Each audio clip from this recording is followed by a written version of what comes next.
Саламатсыңарбы урматтуу студенттер.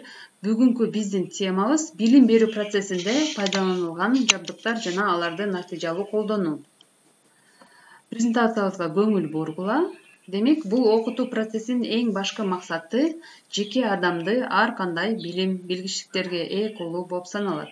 Мындай натыйжаларга жетүүдө башка шарттар менен бирдикте курал жабдыктар өзгөчө мааниге ээ.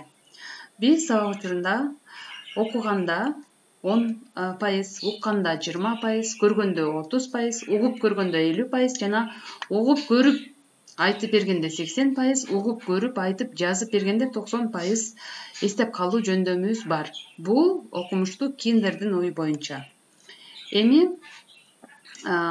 демек бул билим берүү процессинде курал жабдыктар жана аларды колдонуу төмөндөгүдөй мүнөздөлөт. Биринчиден, теманын таасирдүүлүгү жана жеткиликтүүлүгү камсыз болот. Экинчиден, курал жабдыктар тикеден тике түшүндүрүү методунун негизи болуп саналат жана сабактагы натыйжалуу болуп саналат. Мисалы үчүн, курал жабдыктарды колдонуу окуучуларды сабакка жандуу катышуусун камсыз кылат. Ошондой эле классты башкарууда ар кандай көйгөйлөрдү дагы чече билет. Сабак кызыктуу жана натыйжалуу өтөт. Бул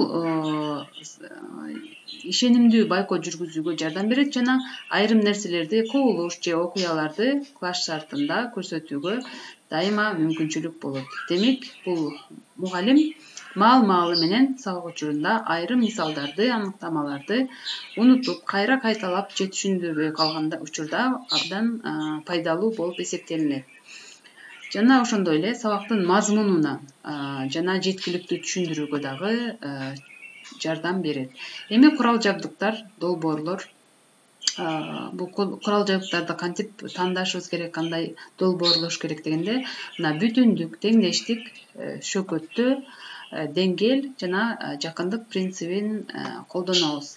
Андан сырткары түрдүү курал жабдыктарды эске алуу менен классты башкара билебиз. Негизги курал жабдыктар жана алардын колдонулушу жана кандай моделдери бар. Ал слайдтар, проекттар жана ошондой эле схемалар, диаграммалар аркылуу дагы тандап алсак болот. Ошондой эле сүрөттөр, кинолор, тасмалар, аудио угузуу жана видео угузуу болуп эсептелинет. Көңүл бурганыңыздарга чоң рахмат. Сабагыбыз аяктады.